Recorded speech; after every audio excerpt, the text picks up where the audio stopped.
Yeah, good afternoon, everyone. Today we are discussing one chapter of class 9, Force and Laws of Motion. Okay.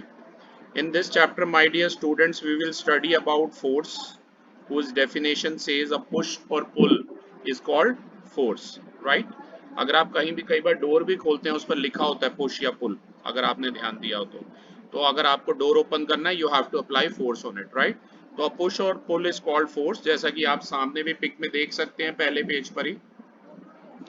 इसमें देखिए एक बच्चा push लगा रहा है मतलब धकेल रहा है, और पुल मतलब हिंदी में होता है खींचना, राइट? तो पुश और पुल जो है वो फोर्स के ही टाइप्स हैं।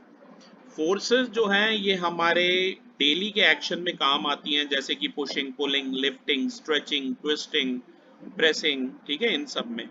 आई होप इन सब के आपको मतलब पता ही है। पुश पुल, लिफ्ट का मतलब चीज़ों को उठाना, स्ट्रेच का मतलब स्ट्रेच करना, जैसे कि स्प्रिंग वगैरह को स्ट्रेच किया होगा या रबड़ को स्ट्रेच किया होगा आपने। ट्विस्ट, चीज़ों को घुमाना, उलझाना, और प्रेस करना, ठीक है ना? तो अब हम कुछ एग्जाम्पल हैं, जैसे कि अगर आप किसी फुटबॉल को किक कर रहे हो या ड्रॉर को पुल कर रहे हो, तो हर चीज के लिए फोर्स चाहिए। और कौन सी फोर्स चाहिए बेटा? मस्कुलर फोर्स चाहिए, ठीक है ना? तो हमें मस्कुलर फोर्स की जरूरत होती है। जैसे कि आप नेक्स्ट पेज पे देखें, अगर लकीर में पेज नंबर 46 पे, तो ये वेट लिफ्टर है, कोई बॉडी बिल्डर है जो क्या कर रहा है, वेट लिफ्ट कर रहा है, राइट? आप देख सकते हैं सामने भी।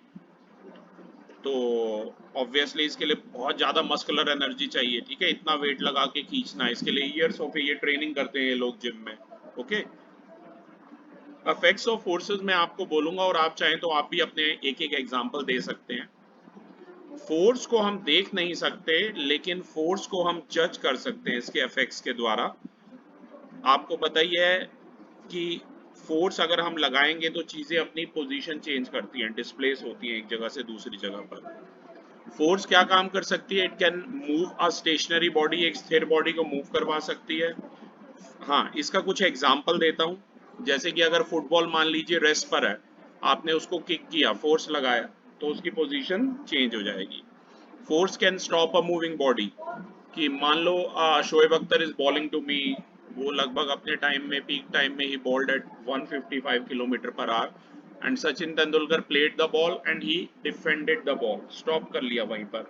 तो वो जो स्पीड थी 150 किलोमीटर, 155 किलोमीटर पर आवर से बिल्कुल जीरो हो जाएगी अगर कोई उसे रोक लेगा, डिफेंड कर लेगा। तो ये एक ऐसा एग्जांपल है कि फोर्स जो है वो मूविंग बॉडी को स्टॉप कर सकती है, राइट?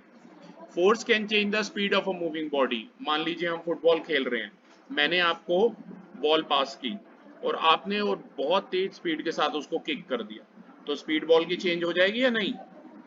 राइट? तो ये किस चीज का एग्जाम्पल है? ये इस चीज का एग्जाम्पल है कि फोर्स जो है वो स्पीड जो है मूविंग बॉडी की चेंज कर सकती है। इसके अलावा है force can change the direction of a moving body. इसका एग्जाम्पल भी हम फुटबॉल से ले सकते हैं। मैंने आपको बॉल पास की, आपने किसी और डायरेक्शन में उसको किक कर दिया, तो ये किस चीज का एग्जाम्पल है बेटा? कि force can change the direction of a moving body. इसके अलावा है force can change the shape and size of the body. आपको पता है, जैसे आप रबड़ पे फोर्स लगाएं या बैलून पे फोर्स लगाएं, वेरी राइट, या वो क्ले होती है, क्ले पर अगर आप फोर्स लगाएं, ठीक है ना, तो क्या होगा? बोलो क्या होगा उससे? उसकी शेप चेंज हो जाएगी या नहीं? यस, शेप चेंज हो जाएगी। तो फोर्स जो है शेप भी चेंज कर सकती है, ये ध्यान रखना, ठीक है ना? तो ये भी इसका एग्जाम्पल है।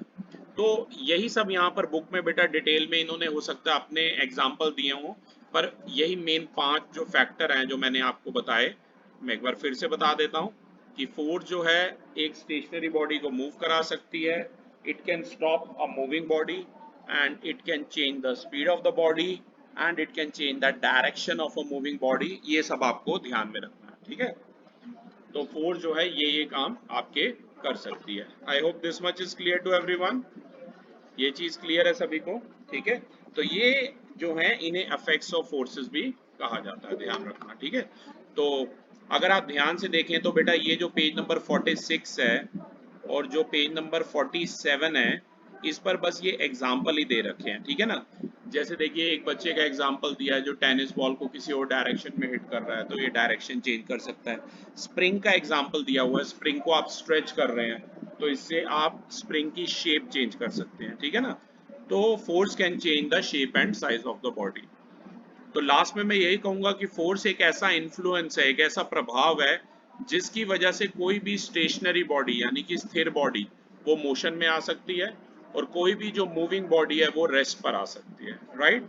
तो फोर्स एक ऐसा इन्फ्लुएंस है, एक ऐसा प्रभाव है जिससे स्टेशनरी बॉडीज मोशन में आ सकती हैं और मूविंग बॉडीज जो हैं वो रेस्ट में आ सकती हैं। ये आपको ध्यान में रखना है। क्लास इसके बाद हम बात करेंगे बैलेंस और अनबैलेंस फोर्सेस की।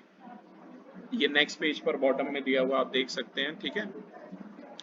दो टाइप की फोर्सेस हैं बच्चे, एक है बैलेंस और दूसरी है अनबैलेंस, ठीक है। मैं एक एग्जांपल से आपको सिखाना चाहूंगा। पेज नंबर 48 पर टॉप में आप फिगर देख सकते हैं। यहाँ पर कोई बॉक्स पड़ा हुआ है, हिंदी में से संदूक कहते हैं बॉक्स को, राइट। कोई बॉक्स पड़ा हुआ है ग्राउंड पर। जैसे ये बॉक्स ग्राउंड पर पड़ा है तो इसका जो वेट है यानी कि फोर्स ऑफ ग्रेविटी वो डाउनवर्ड एक्ट कर रहा है, और जो उसका मतलब वो फोर्स ऑफ एक्शन हो गया इसका, वो डाउनवर्ड एक्ट कर रहा है जो वेट है इसका बॉडी का। और जो इसका रिएक्शन फोर्स होगा वो उसके अपोजिट डायरेक्शन में अपवर्ड एक्ट कर रहा है, राइट। लेफ्ट, आप राइट हैंड साइड से फोर्स ऑफ योर पुश अपना धकेल रहे हो, उसको अपना पुश का फोर्स लगा रहे हो, और लेफ्ट हैंड साइड से उस पर फ्रिक्शनल फोर्स काम कर रहा है।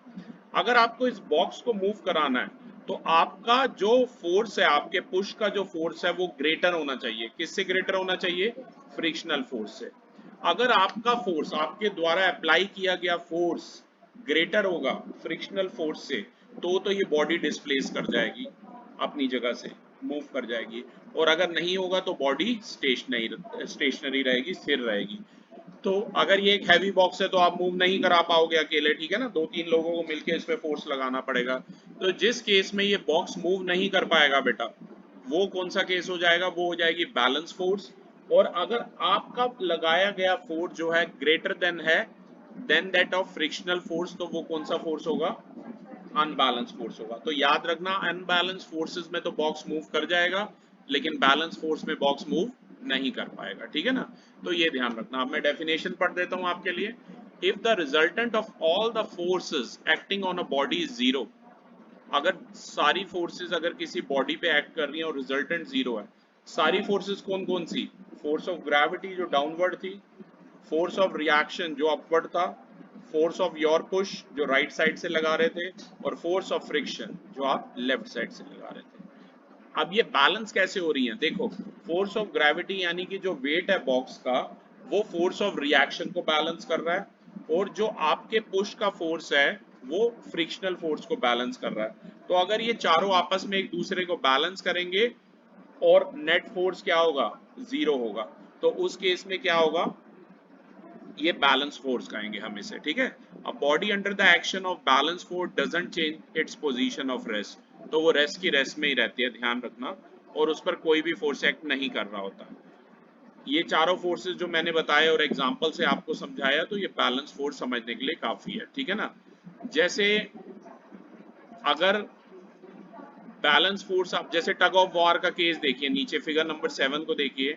टग ऑफ वॉर में दोनों टीम के ओपोनेंट एक दूसरे पर फोर्स लगा रहे हैं, तो जब तक वो एक दूसरे को डिस्प्लेस नहीं कर देते हैं तब तक तो वो गेम चलती रहेगी ऐसे ही। तो वो किसका एग्जाम्पल होगा? बैलेंस फोर्स का एग्जाम्पल होगा। अगर आप बैलून को प्रेस कर रहे हैं, जैसे कि फिगर नंबर 8 में दिया हुआ है, किसी बैलून को आप प्रेस कर रहे हैं अपने हैंड से, तो जो बैलेंस फोर्स है वो एक्ट करेगी बैलून पे, जिसकी वजह से उसकी शेप क्या हो जाएगी? चेंज हो जाएगी, राइट। तो बैलेंस फोर्स में एक इंपॉर्टेंट बात हमने जानी कि बेशक बैलेंस फोर्स बॉडी को डिस्प्लेस ना करे, पर उनकी शेप को चेंज कर सकते हैं, याद रहेगा। तो याद रखना, balance forces can change the shape of the body. अगर बेटा बहुत सारी बैलेंस फोर्स एक्ट कर रही हैं एक स्टेशनरी बॉडी पे, तो बॉडी जो है वो अपनी स्टेशनरी पोजीशन में रहेगी, ये ध्यान रखना। और and if a number of balance forces are acting on a body in uniform motion, तो वो बॉडी जो है यूनिफॉर्म मोशन के स्टेट में रहेगी, याद रहेगा आपको, ठीक है ना। मतलब वो मूव नहीं करेगी, ठीक है। आपको मैं एक आध एग्जांपल भी करके बता सकता हूँ इसका। मुझे एक पेन देना, एक मिनट, पेन या पेंसिल कोई। देखिए, मान लो बैलेंस फोर्स हम लगा रहे हैं। जैसे ये मोबाइल फोन है, इसको मैंने ऐसे पकड़ा, अगर बैलेंस फोर्स ऐसे लगाऊंगा तो इसे कुछ नहीं होगा। सेम पेंसिल पे या पेन पे अगर मैं ऐसे बैलेंस फोर्स लगाता हूं ना, अगर लेफ्ट से भी और राइट से भी इक्वल फोर्स लगा रहे हो तो नेट फोर्स उस पर बहुत कम लग रहा है, ये ध्यान रखना।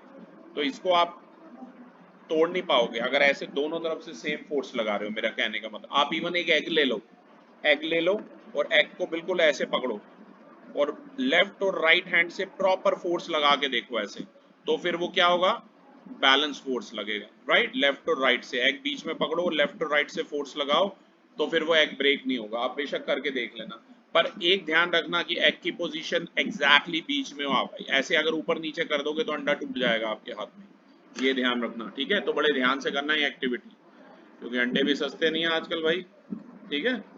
तो ध्यान रखिएगा ये बात जो मैंने आपको बताई।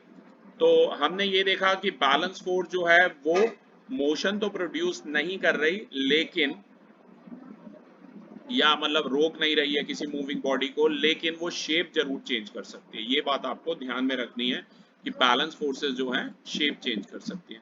अब एक अनबैलेंस फोर्स की बात करेंगे। अब अनबैलेंस फोर्स में क्या होगा, चीजें डिस्प्लेस हो जाएंगी, और वो डिस्प्लेस कैसे होंगी, क्योंकि आपके द्वारा लगाया गया जो फोर्स है वो फ्रिक्शनल फोर्स से ज्यादा होगा। ध्यान रखना, अगर आपके द्वारा लगाया गया फोर्स फ्रिक्शनल फोर्स से ज्यादा होगा, जैसे मान लो कि ये कोई भाई, ये मोबाइल है मेरे हाथ में, सपोज अगर इसे मैं ऐसे जमीन पे रख देता हूँ, सपोज ये अर्थ पे रख देता हूँ या स्टडी टेबल पे रख देता हूँ, तो इसका वेट तो डाउनवर्ड एक्ट कर रहा है, एक्शन डाउनवर्ड है, और उसका रिएक्शन ऊपर की तरफ है, राइट।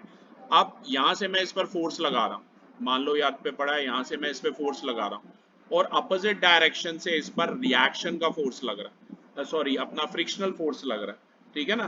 तो अगर मेरे द्वारा लगाया गया फोर्स फ्रिक्शनल फोर्स से ज्यादा है, इसी वजह से मोबाइल देखो ऐसे डिस्प्लेस हो रहा है, अपनी जगह चेंज कर रहा है, राइट।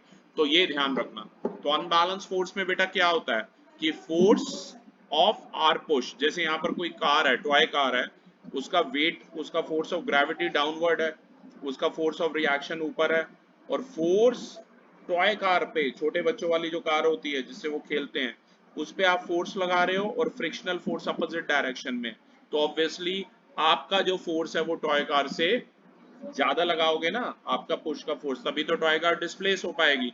और जब चीजें डिस्प्लेस हो जाती हैं तब वो कौन सा होता है, अनबैलेंस फोर्स होता है। तो प्लीज डेफिनेशन देखिए कि जो रिजल्टेंट है सारी फोर्सेस का किसी भी बॉडी पर अगर वो जीरो नहीं होता है तो उसे क्या कहते हैं, अनबैलेंस फोर्स कहते हैं।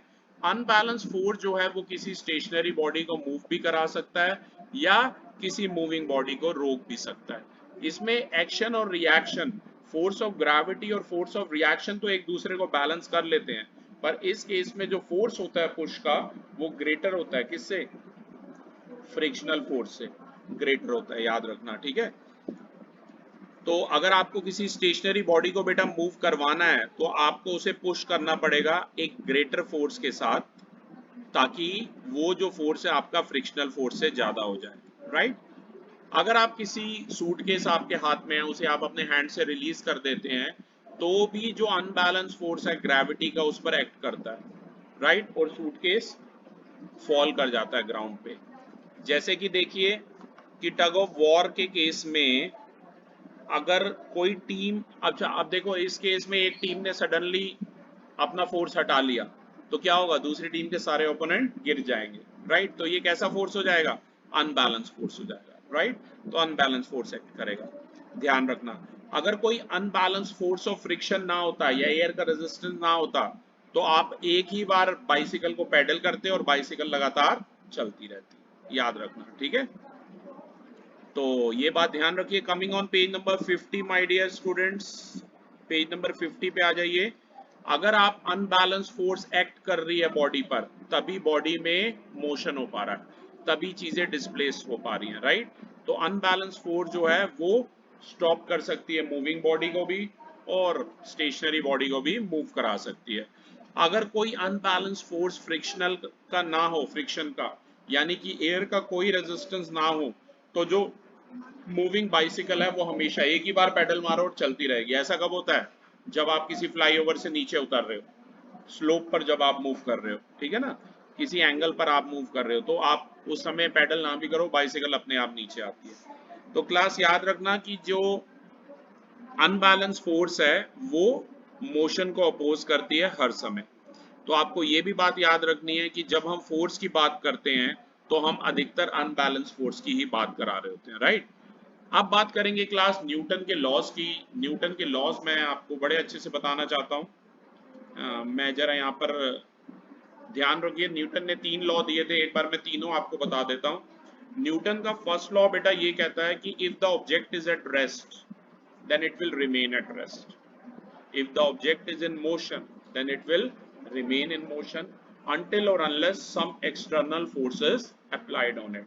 अगर कोई ऑब्जेक्ट रेस्ट पर है तो वो रेस्ट पर रहेगा, अगर कोई ऑब्जेक्ट मोशन में है तो वो मोशन में रहेगा, जब तक आप उस पर कोई एक्सटर्नल फोर्स अप्लाई नहीं कर दोगे। पर ऐसा होता तो नहीं है, होता है ऐसा? बोलो। अगर कोई रेस्ट पे है, चलो मान लो ये टेबल रेस्ट पर है जिस पर हमारा लैपटॉप आज पड़ा हुआ है, अगर हम इसे हिलाएंगे नहीं, इसकी पोजीशन चेंज नहीं करेंगे तो ये हमेशा रेस्ट पे रहेगा। ये बात तो ट्रू है न्यूटन की।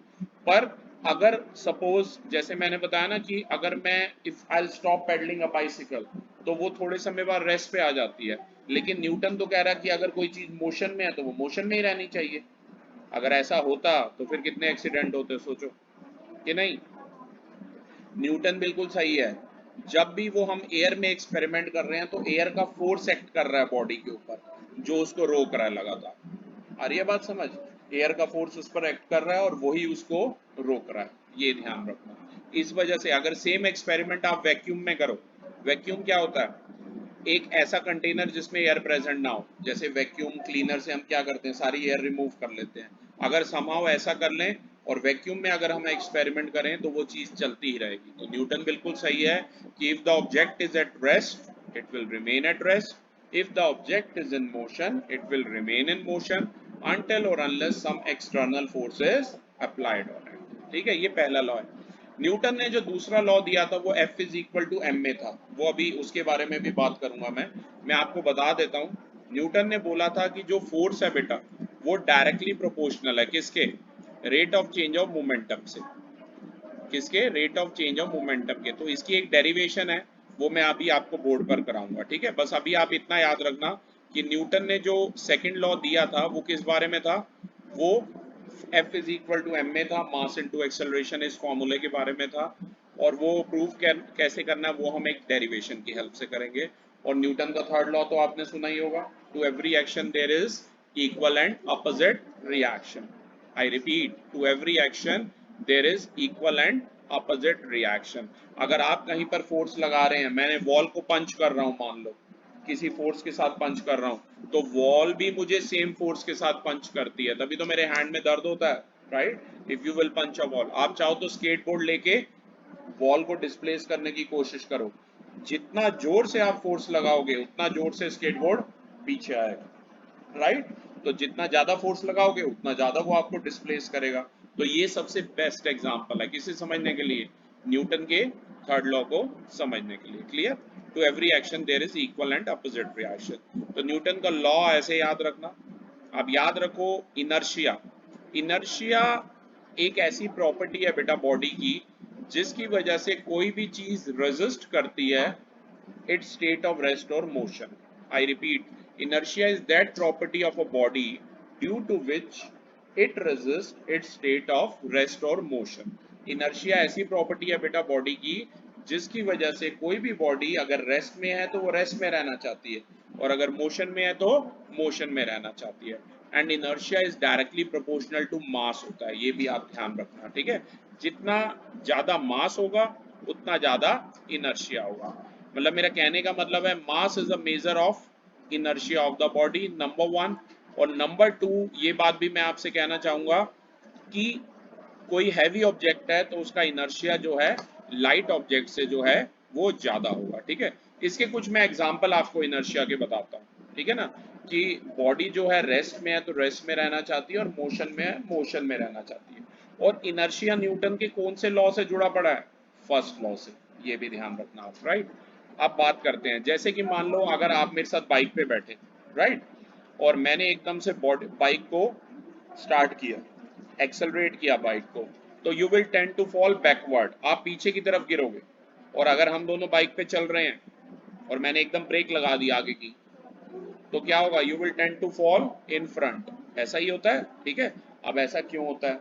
या मान लो आप स्कूल बस में जा रहे हो, सडनली सीधे जा रहे हो, लेकिन ड्राइवर ने एक शार्प टर्न लिया, और जैसे ड्राइवर ने शार्प टर्न लिया हम भी उसी साइड मूव करते हैं, राइट। ऐसा होता है माउंटेन्स पे, ऐसा बड़ा होता है अगर आप जाओगे तो ये सब किस वजह से हो रहा है, इनर्शिया की वजह से हो रहा है।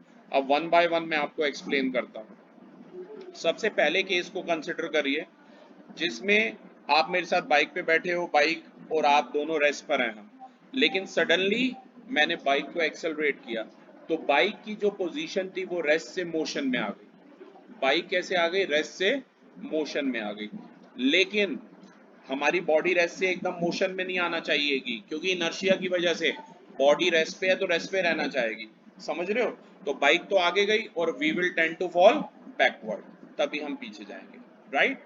और मान लो जब उस केस में जब हम दोनों बाइक पे चल रहे हैं, मैंने सडनली आगे की ब्रेक लगा दी, तो you will tend to fall in front. होगा ऐसा कि नहीं होगा, क्योंकि तब बाइक और आप और मैं हम सब मोशन में थे। बाइक सडनली रेस्ट पर आ गई, पर आप किस में रहना चाहोगे, मोशन में। हमारी बॉडी तो मोशन में ही रहनी चाहिए, तभी हम आगे की तरफ गिरेंगे, ये ध्यान रखना, ठीक है। और जब ड्राइवर शार्प टर्न लेता है, इसमें भी एक रीजन है कि जो हमारी बॉडी की टेंडेंसी है वो स्ट्रेट लाइन में मूव करने की है। तो जब तक बस सीधी चल रही थी, हमारी बॉडी भी उसके साथ स्ट्रेट लाइन में चल रही थी। अब बस के ड्राइवर ने एकदम शार्प टर्न ले लिया, राइट, पर हमारी बॉडी कैसे चलना चाहेगी, आगे स्ट्रेट चलना चाहिए, तभी वो उसी डायरेक्शन में मूव कर जाती है जिस डायरेक्शन में बस मूव कर रही है, ये ध्यान रखना। तो ये सब बेटा किस वजह से होता है, ये सब इनर्शिया की वजह से होता है, ये बात आप अच्छे से ध्यान रखना, ठीक है। तो और न्यूटन का फर्स्ट लॉ इनर्शिया से ही रिलेटेड है, ठीक है ना। तो ये सब मैंने आपको बताया, न्यूटन का फर्स्ट लॉ बताया, इनर्शिया बताया। एक कॉइन फ्लिकिंग एक्सपेरिमेंट है, ये भी मैं आपको बताऊंगा, लेकिन इसके लिए जैसा कि आप अपनी स्क्रीन पे देख सकते हैं कॉइन फ्लिकिंग एक्सपेरिमेंट, ये एक्टिविटी भी मैं आपको करके बता दूंगा। पेज नंबर 51 है। इसमें हमें क्या चाहिए, एक तो ताश का एक कार्ड चाहिए, वो लेकर आना। ग्लास और कॉइन तो पड़े ही होते हैं हमारे पास, ठीक है ना, वो हम यहाँ पर ही कर लेंगे। बस आपको एक अभी मैं देखता हूँ, अगर यहाँ पर मेरे पास प्लेइंग कार्ड का कार्ड है तो मैं दिखा दूंगा आपको। सबसे पहले फिगर नंबर 14 को देखिए, पेज नंबर है ये 51। पेज नंबर 51 पे फिगर नंबर 14 का ए पार्ट देखिए, उसमें कोई कॉइन पड़ा रखा हुआ है मैंने कार्ड के ऊपर, और एक ग्लास पड़ा हुआ है। तो जब तक कॉइन और कार्ड दोनों रेस्ट पर है, पर अब मैंने क्या किया, स्ट्रेट अवे फ्लिक किया उसको, देखिए जैसा कि आप बी फिगर में देख सकते हो, स्ट्रेट अवे बिल्कुल ऐसे फ्लिक करना है, सीधा मारना है, राइट। तभी तो इसका नाम है कॉइन फ्लिकिंग एक्सपेरिमेंट। तो कॉइन इनर्शिया की वजह से अपने स्टेट ऑफ, कॉइन कार्ड के साथ नहीं चला जाएगा, कॉइन ग्लास के अंदर गिर जाएगा और कार्ड नीचे से डिस्प्लेस हो जाएगा, क्योंकि कॉइन रेस्ट पे था तो वो रेस्ट पे रहना चाहता है इनर्शिया की वजह से। लेकिन मोशन में कौन आ गया है, कार्ड आ गया, तो कार्ड ने तो अपनी जगह बदल ली, पर कॉइन इनर्शिया की वजह से रेस्ट पे रहना चाहता, और नीचे हवा में तो रहेगा नहीं कॉइन उड़ता हुआ, तभी वो नीचे ग्लास में जाके गिर गया। तो बेटा इस एक्सपेरिमेंट का नाम है कॉइन फ्लिकिंग एक्सपेरिमेंट, और ये एक्सपेरिमेंट बड़ा हेल्पफुल है हमें इनर्शिया के बारे में समझने के लिए, ठीक है ना। तो अब हमने ये कंसिडर किया, फर्स्ट लॉ ऑफ मोशन का वो पार्ट भी कंसिडर किया, जो ये कहता था कि अगर कोई बॉडी यूनिफॉर्म मोशन में है तो वो मूव करती रहेगी जब तक उस पर कोई हम फोर्स ना लगा लें, कोई फोर्स ना लगा लें, ठीक है। My dear students, coming on the next page, page number 52, कि अगर कोई एयर रेजिस्टेंस ना हो और कोई फ्रिक्शन ना हो जो मोशन को अपोज करेगा बाइसिकल के, तो फर्स्ट लॉ के हिसाब से अगर चीजें मूव कर रही हैं तो वो मूव ही करती रहेंगी, ठीक है ना। इसके अलावा आप एक और काम कर सकते हैं, आप कारपेट आपका मान लो घर में बिछा पड़ा है, उसको अगर क्लीन करना, और उसको स्टिक की हेल्प से अगर आप हैंगिंग कारपेट को स्टिक की हेल्प से मतलब उस पर फोर्स अप्लाई करो, ठीक है, उस पुश करो, तो आप 10 पार्टिकल्स उसमें से आते हुए देखोगे, राइट। तो ऐसा क्यों होता है, क्योंकि जब आप उसको स्टिक का जो फोर्स अप्लाई कर रहे हो टू एंड फ्रो, तो जो 10 पार्टिकल है वो रेस्ट पे रहना चाहेंगे, लेकिन कारपेट अपना पोजीशन चेंज करेगा ना, उसको ऐसे लटका के वो करना, तो इस वजह से जो है आप 10 पार्टिकल उसमें देख सकते हो। अगर आप ट्री को शेक करोगे विग्रसली तो उसके फ्रूट्स नीचे गिर जाते हैं, क्योंकि जब भी हम ट्री को शेक करते हैं तो टू एंड फ्रो मोशन होगा फ्रूट्स में, जिसकी वजह से लीव जो है वो रेस्ट पर रहेंगी, राइट, इनर्शिया की वजह से, ओके। कार और बस वाले एग्जाम्पल ऑलरेडी मैंने आपको एक्सप्लेन कर दिए हैं, ठीक है ना। अच्छा, मूविंग बस से अगर जंप करना है या मूविंग ट्रेन से उतरना है तो साथ साथ चलते हुए उतरना होता है, सीधा जंप नहीं करना होता, जंप करोगे तो मुंह के बल गिरोगे, पता है ना ऐसा। मैं मुझे याद है, मैं जब तुम्हारे उसमें था मैंने कहा चलो ट्राई करके देखता हूँ एक बार। आई रिमेम्बर मैं दिल्ली गया, तब मैं मतलब 8-9, मैंने कहा ये बात सही भी लिखी है नहीं, चलो प्रैक्टिकली करके देखता हूँ। तो मैंने बस धीरे थी, इतनी ज़्यादा तेज नहीं थी, गिरा तो मैंने ऐसे हाथ रख लिए थे, और थैंक गॉड की कोई इंजरी नहीं हुई थी, राइट। लेकिन ऐसा कुछ भी ट्राई मत करना आप लोग प्लीज़। अगर उतरना भी है तो चलते चलते उतरते हैं उसमें, समझ रहे हो, ट्रेन में आपने लोगों को देखा होगा, ठीक है। तो ऐसा इसलिए होता है क्योंकि अदरवाइज फिर वो बॉडी हमारी चलते रहना चाहेगी ना ट्रेन के साथ। बाहर के लोगों के लिए हम शायद रेस्ट पे होंगे पर हम मोशन में होते हैं, और एकदम से अगर मैं रेस्ट पे आऊंगा तो बॉडी रेस्ट पे नहीं आना चाहेगी, इसी वजह से बॉडी मोशन में रहना चाहेगी, ठीक है ना। अभी बताता हूँ आपको। न्यूटन का फर्स्ट लॉ ऑफ मोशन जो है हमें ये भी डेफिनेशन देता है, ठीक है क्लास। अब इसके बाद अगला टॉपिक है हमारा मोमेंटम। मोमेंटम को स्मॉल p से डिनोट करते हैं, इसका फॉर्मूला होता है m/v। p is equal to m v होता है बेटा, याद रखना। मोमेंटम पर बहुत सारे बेस्ड है न्यूमेरिकल, वो मैं अभी आपको बोर्ड पे कराऊंगा तो उसकी हम वीडियोग्राफी करेंगे, राइट। तो आप याद रखना, मोमेंटम यानी कि स्मॉल p जो है डायरेक्टली प्रोपोर्शनल है मास के, और डायरेक्टली प्रोपोर्शनल है v के। फॉर्मूला आप सामने देख सकते हैं, p is equal to m v. Mass का यूनिट है केजी, वेलोसिटी का यूनिट है मीटर पर सेकंड, तो मोमेंटम का यूनिट हो जाएगा किलोग्राम मीटर पर सेकंड, याद रखना, ठीक है। तो what is the unit of momentum, kilogram metre per second. इसका एक दो फॉर्मूले और भी हैं मेरे पास, वो मैं आपको बताऊंगा। और कराटे प्लेयर जैसे आपने देखा होगा, एक सिंगल ब्लो से वो तोड़ देते हैं टाइल को, ठीक है ना। तो वो सब मोमेंटम की बात है। बच्चे जिसका मास ज्यादा, मोमेंटम डायरेक्टली प्रोपोर्शनल है मास के भी और वेलोसिटी के भी। मतलब एक ट्रक और बाइसिकल चाहे सेम स्पीड से चल रहे हो, पर मोमेंटम किसका ज्यादा होगा, ट्रक का ज्यादा होगा, तभी ट्रक ज्यादा डिस्ट्रक्शन कॉज करता है। इसके न्यूमेरिकल्स अभी मैं आपको बोर्ड पे कराता हूँ। In the mean time you can revise all that theory. Thank you.